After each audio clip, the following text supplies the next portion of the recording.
An unbroadcast section of a BBC radio interview you did in 1978 recently came to light, included on a pill album, and you were talking about making a film where you kill famous people. Now, it's never been played on television before, but it has a particular relevance. Let's listen to this. So who else is on the goner list? Oh, it's endless, believe me. I just want to make a film of it. On film, I'd like to kill Jimmy Savile. I think he's a hypocrite. Weren't I right? I bet he's into all kinds of seediness that we all know about, but not allowed to talk about. I know some rumours. I bet none of this will be allowed out. I should imagine libelous stuff will be allowed out. Nothing I said is libel.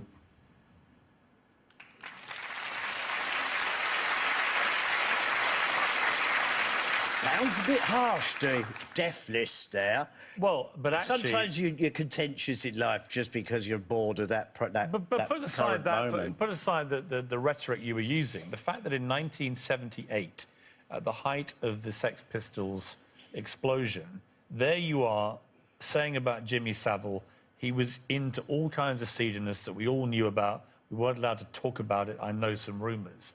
So you had heard the kind of thing that we now know about him, or stuff like that? Yeah. I think most kids did too. Most kids wanted to go to the top of the pops, but we all knew what that cigar muncher was up to.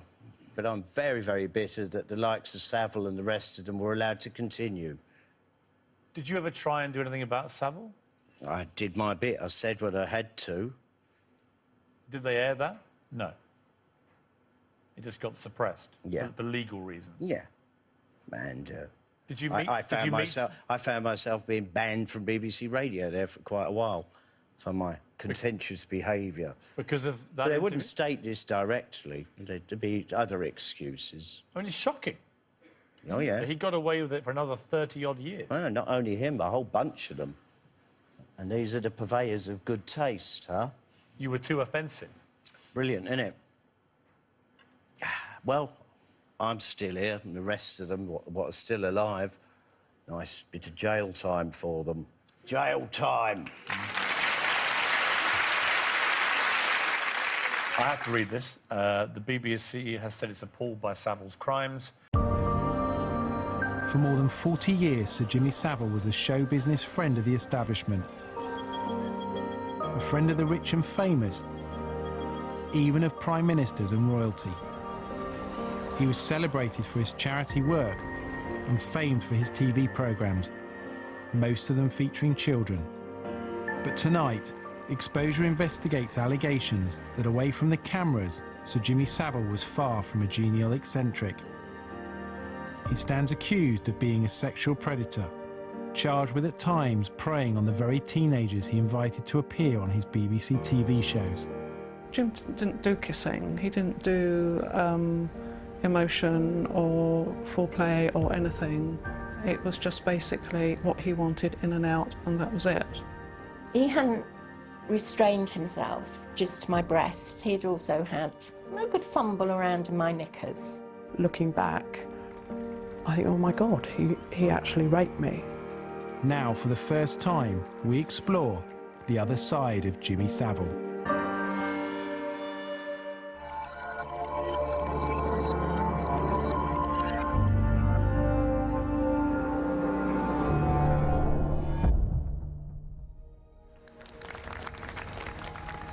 These were the scenes at Sir Jimmy Savile's funeral following his death last year. The streets of Leeds were packed with mourners who wanted to pay their respects to a national institution. The gold-coloured coffin was typical of the showman and entertainer who during his life helped raise an estimated £40 million for good causes.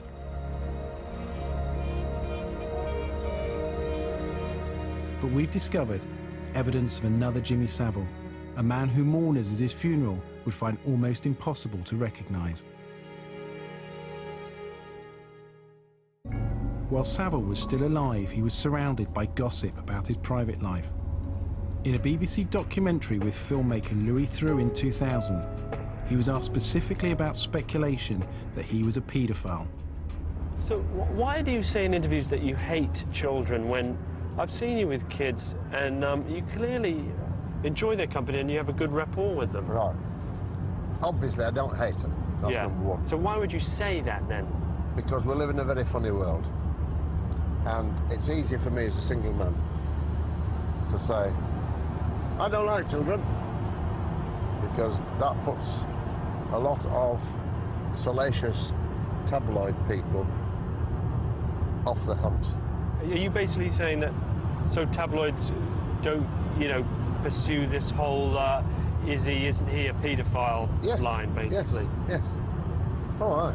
How do they know whether I am or not? How does anybody know whether I am? Nobody knows whether I am or not. I know I'm not. But was there more to that denial than meets the eye? Ho, ho, ho. It seems Savile's death has been a trigger for some of those who feared him during his life to finally find the courage to speak out.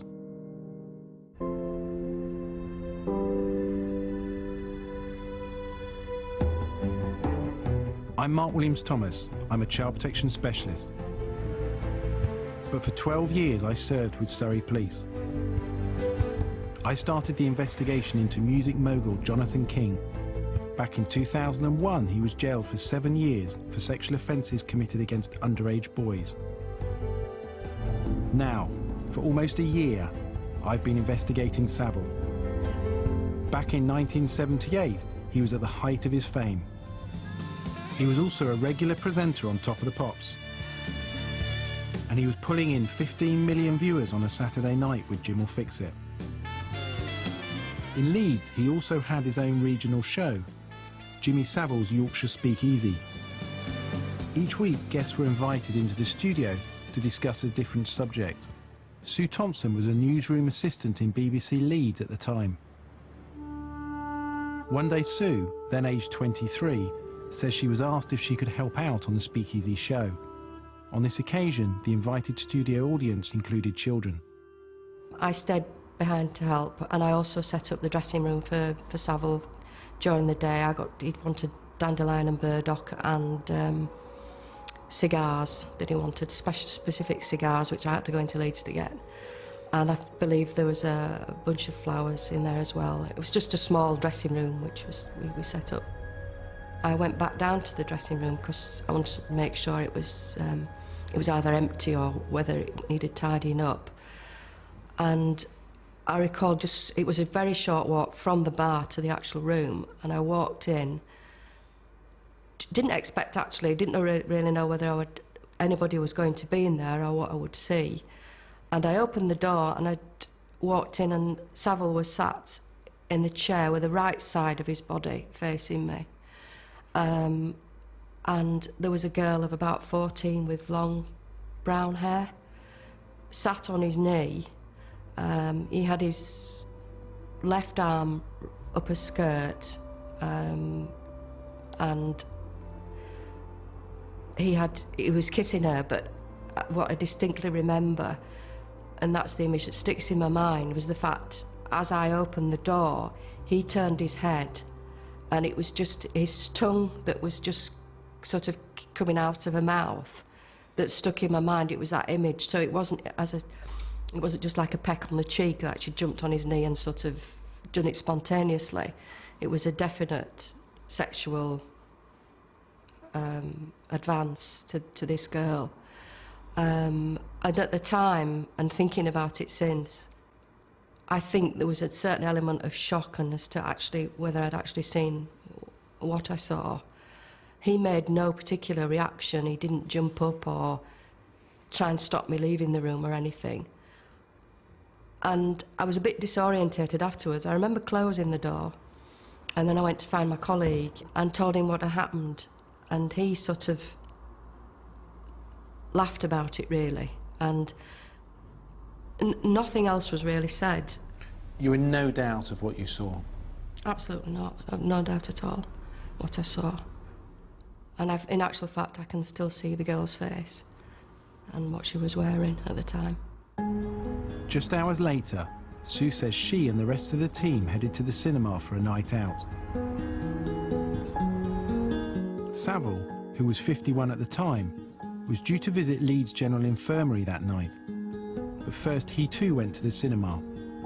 he made a point of sitting next to Sue. Did you read anything into the fact that he came and sat next to you in the cinema? I think he was checking me out, because he didn't stay long. I mean, why actually come to the cinema and only spend, say, maybe 10, 15 minutes there, and then leave, make a big play about, oh, I've got to go now, I'm going to work as a porter at the LGI. Why make that point? Why didn't he just go straight to the LGI or just go straight home? There was almost like he came to the cinema for a reason, which was to just check me out, I think. Sue left the BBC a year later, but she says the incident she witnessed over 30 years ago has stayed with her. How difficult a decision is it for you to speak out about what you saw? I would have said something before if I'd have had the courage or the conviction that perhaps something would have done about it. But it has been difficult to speak about it, just because of who Jimmy Savile was.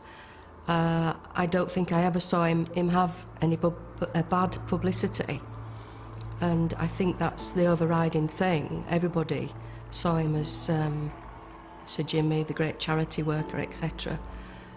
And it's like you're saying, oh no, he's not. This is what I saw.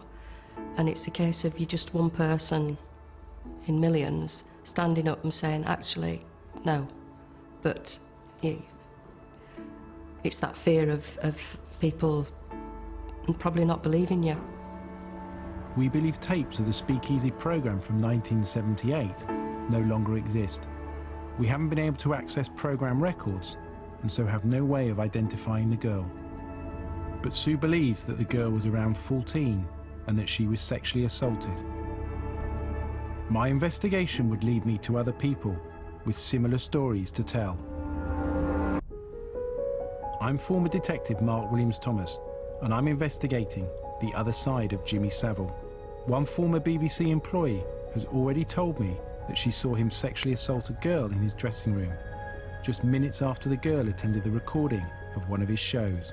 At the time, she believed the girl was just 14 years old. It seems almost unthinkable that one of the biggest stars of children's TV could be preying on the very kids who appeared on his BBC programmes.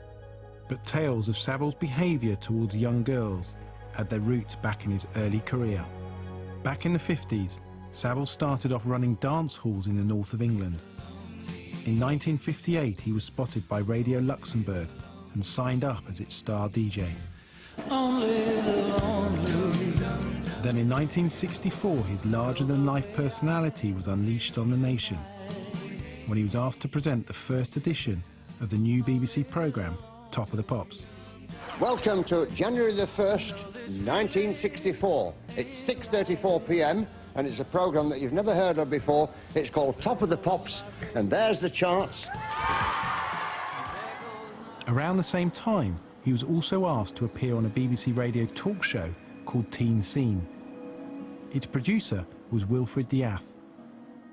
Well, he had a reputation. I mean, he had a shocking reputation for young women, but I mean, it was all hearsay, and I didn't know whether to believe it or not. As I shall repeatedly say, he never attempted to hide this predilection, so it was generally known that he was into young girls. Days before the recording, Wilfred says Savile, then in his late 30s, asked to meet him in a Chinese restaurant in central London. But when Wilfred turned up, he says Savile wasn't alone. I turned up at the Lotus House, I think it was on a Friday evening, and there he was sitting on a banquette with this very young girl. I would guess she was 12 if you'd asked me to guess.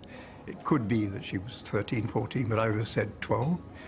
I asked him where he'd found her. I said that to him, where did you pick her up? And he said, oh, Top of the Pops. I think it was the previous night. Top of the Pops went out on a Thursday night. And I said, I remember saying, is that your happy hunting ground? And he said, yes. And that was the extent of my conversation about the girl, because I found it rather demeaning to be having to talk to him in front of a little girl like that. And then we made an arrangement that I would ring him next morning at the Mascot Hotel.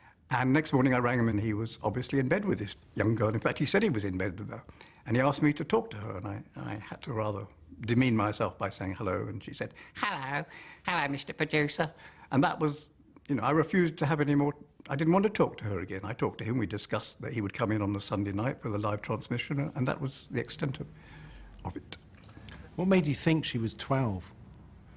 Well, I've had 2 daughters, so I'm fairly, I know about little girls. I've absolutely no doubt in my mind that she was between 12 and 14. I'd have gone to the lower end of that. Did you tell anybody else about this? Everybody knew that he was constantly in the company of underage girls. So it wasn't really very remarkable. It was just that I had evidence of it for the first time. Having heard a lot of gossip, I saw with my own eyes how he was behaving. After leaving the BBC, Wilfred had his own troubles, spending 2 months in jail for credit card fraud. But he has firm views about what he witnessed back then. Now I feel more confident and more mature, and I would have undoubtedly reported him. But in those days, I was extremely vulnerable myself. I was a very, very junior producer. I was rather overwhelmed by his celebrity. And the other thing I've got to say, I was actually rather frightened of him. I wasn't a very strong person. He was a beefy guy. He was brawny. He'd been a coal miner. He was a wrestler. If he'd found out that I was grasping him to the top in the BBC, I won't say he would have killed me, but he'd have knocked me out, there's no doubt about it. And I was a bit frightened of him. Back in the 60s, Savile was constantly surrounded by young girls. Never more so than while he was running clubs in the north of England. Alan Leake was a reporter on the local newspaper in Manchester. He was also a regular at the city's Bellevue Top 10 Club, where he says stories circulated about Savile and teenage girls. Girls of 20 plus were never, ever of interest to him at all. It was always the teenage girls. And in those days, you couldn't tell whether a girl was 15, 16, 17. And, you never asked for a birth certificate in those days. It was the era of free love. What was his pattern? He'd normally offer to take them for a drive in his Rolls Royce or his E-Type, and he would go off with them half, 3/4 of an hour, and then just roll back at the Top 10 Club as if nothing had happened and just carry on and do his show. Alan says he made several visits to Savile's homes, once for a pre-arranged interview, but Savile was otherwise engaged. We'd just been talking generally when a girl arrived. She was a teenage girl, I couldn't tell what age. But as soon as she arrived, Savile took her off into what I assume was his bedroom. He was only in there about 10 minutes when he came out on his own and proceeded, without any bashfulness or anything, to wash himself off in the sink, which I thought was quite an unusual thing to do. And then this girl came in, joined us for 10 minutes, and then I went off. I hadn't got a story, but it was very plain to me that he didn't want me there any longer, so I left. The contrast between some accounts of Savile's private life and his public image are stark. He was earning himself a reputation as a charity fundraiser, and through TV coverage like this, he was becoming famous as a volunteer hospital porter at his local Leeds General Infirmary. In March 1972, he collected an OBE. But what the public didn't know was that during this time, at least 2 young women now say he had started a sexual relationship with them when they were still 15-year-old schoolgirls. 40 years later, both women have agreed to speak out on the condition we protect their identities. They have families who know nothing about their past relationships with Savile. Both women are wearing wigs. We've changed their names and disguised their voices. I think people need to know that there was another side of him, and it was quite a dark side. He was a predator, really, a predator on young girls. One day in 1969, Val says she was introduced to Savile through a friend during a visit to the BBC. She was 15, he was in his early 40s. She says she soon became one of a select group of teenagers whom he would regularly invite into his dressing rooms, often during recordings of Top of the Pops. The first time something happened, he actually got me it was like an alcove in the dressing room, and he pushed me back against the wall, and then it was a hand up the skirt and touching me. And when he put his hand up the skirt, did he touch you intimately? Yes, yeah. And what did he say anything? Did anything happen when he did that? Thinking about it, I don't think he ever did say anything. But whenever he did that, because he did it on various occasions in various places, and it was always very quick, a quick fumble, and he was very strong, and he would pin you up against somewhere, quick fumble, hand up the skirt, and that was it. So it would be, he would grab any opportunity to do it. So other times it would be in the corridor again. If there was an alcove, he'd just push you into the alcove, quick fumble, and then carry on as normal. So the first time something happened to you in his dressing room, did he know how old you were? The first question he ever asked me was how old I was. So he knew. And you told him you were 15 years old? Yeah. Now, between the ages of 15 and 16, how many times would you say that he indecently assaulted you? Gosh, dozens probably. At the time, Savile would travel around the country in a caravan come motorhome. All right, darlings. This eccentric aspect of his lifestyle became well known through coverage, such as his 1971 edition of BBC's Nationwide programme. When in London, he would park the vehicle at King's Cross. Val says she was regularly invited to visit him there. 40 years on, she claims memories of losing her virginity to him there are filled with pain. When I was 16, he then, again, one of these fumbles then turned into sex, full sex, which I didn't realise that's what was happening. It sounds really stupid, I didn't realise. Again, naive girl. And he promised me he wasn't going all the way, but he did. And there was no foreplay, no romance, no taking off clothes. So it was, I'm sure it's why he always wore his shell suits, because he could just whip his elastic shell suit bottoms down very quickly. And that's what it was. It was just a quick act of sex. There was nothing else you'd call it, really. So you were 16, you were in the back of this caravan, he was touching you. There comes a point where you say to him, you're not going the whole way. What was his response to that? He just said, no, of course not, no, and carried on. And what did you think? I don't remember. I remember it being a struggle with me trying to push him off and him again pinning me down with his body weight, and then the deed was over. And he's using quite a bit of force on you at this stage, and you're saying no. If you had to sum that up, would you sum it up in any way? As a mature woman now, I look back and I think I was actually raped on that first occasion, because I definitely didn't know we were going to have full sex, and I definitely said to him, you're not going to go all the way. So looking back, I think, oh my God, he actually raped me. I was very young and he was in his 40s. And I think he was always a very charismatic man and quite a powerful personality. And I think as young girls we got caught up in that whole experience at the time, sort of almost living the life with a celebrity, because, you know, if you're with him you had access to places and you met famous people, and he was a very charismatic person to be around. That just sort of went along with it, really.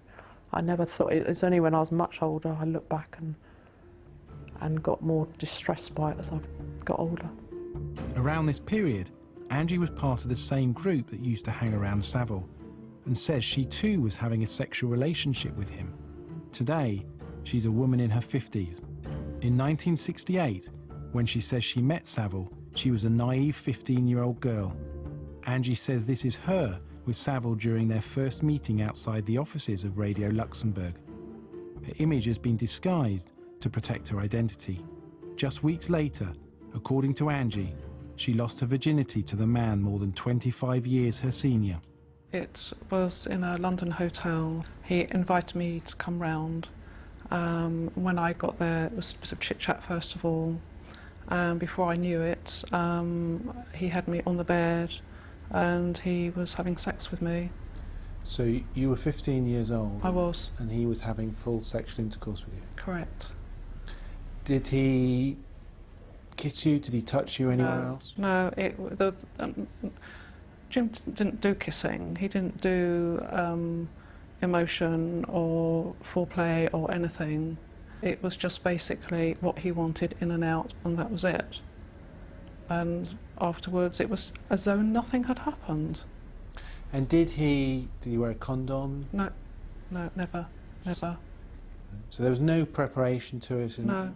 Were you aware that he was going to have sex with you? No, it was a complete shock to me. I was very naive. I had no idea what was happening, and in the light of day, he was a middle-aged man. He was in his early 40s. Well, he shouldn't be doing that to 15-year-olds. And actually, I'm quite angry, and it's quite repulsive what he did to me and other girls. But back in 1968, Angie says she was swept away by the glamour of knowing one of the hottest showbiz personalities in Britain, and together with other favoured teenagers, having access to the BBC and Top of the Pops.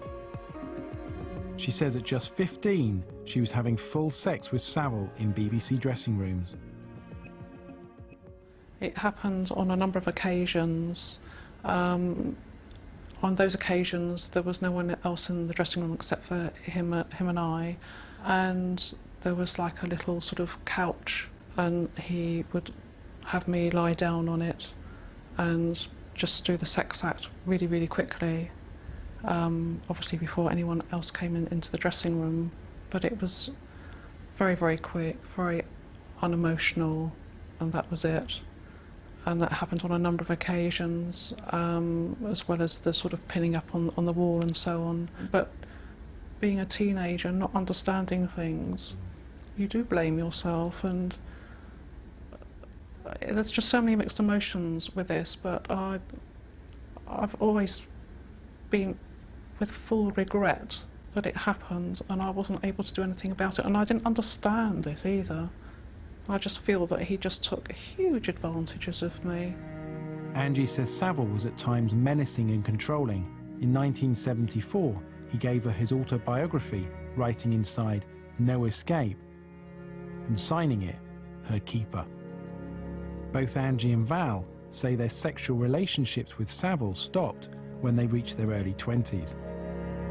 But the legacy of Savile, seen here in Angie's private photos, remains with them still. Both say they contracted a sexually transmitted disease from him. They say they were too scared to speak out before now because they were afraid of him while he was alive.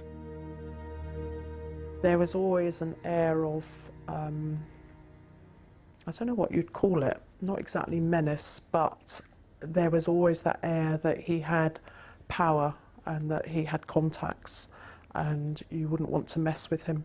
So I would never have come out openly about it before. Val and Angie say they were first invited into Savile's dressing room at Top of the Pops in the late 60s.